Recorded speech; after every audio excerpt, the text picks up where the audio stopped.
Hello, നമസ്കാരം. പറഞ്ഞോളൂ സാറേ. നിങ്ങൾ മൈസൂർ ബേസിലെ കണ്ടക്ടറാണോ? അതെ. നിങ്ങള് മൊബൈൽ വിളിച്ചിട്ട് കിട്ടുന്നില്ലല്ലോ റിസർവേഷൻകാര്. റിസർവേഷൻകാരോ? അതെ, എന്താ കാര്യം? എന്താ സാറ് ഫോണിൽ പറയുന്നേ? നിങ്ങളെ വിളിച്ചിട്ട് കിട്ടുന്നില്ല, അത് തന്നെ. സാറേ, അത് മൊബൈൽ സ്വിച്ച് ഓഫ് ആണ്.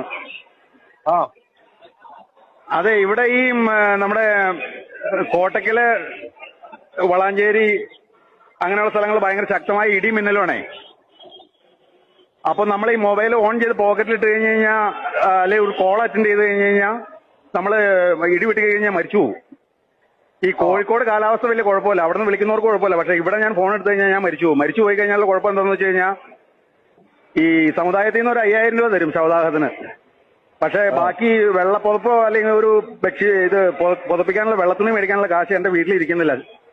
ശമ്പളം കിട്ടട്ടെ എന്ന് വിചാരിച്ചിരുന്നു കഴിഞ്ഞാൽ ഡെഡ് ബോഡി ജീർണിച്ചു പോകും. അപ്പൊ അതുകൊണ്ട് പിന്നെ ഭാര്യ എന്റെ ഡെഡ് ബോഡി ആയിട്ട് നാട്ടുകാരുടെ മുമ്പിൽ കൈനീട്ടേണ്ട അവസ്ഥ വരും സാറേ. അതുകൊണ്ട് പേടിച്ചിട്ട് ആ ഭീകരമായ അവസ്ഥയെക്കുറിച്ച് ആലോചിച്ചിട്ട് ഞാൻ സ്വിച്ച് ഓഫ് ചെയ്ത് വെച്ചാണ്. ഞാൻ കോഴിക്കോട് ചെല്ലുമ്പോൾ യാത്രക്കാരെ വിളിച്ചോളാം, വണ്ടി കയറ്റിക്കോളാം. ഓക്കെ സാറേ. ഓക്കെ.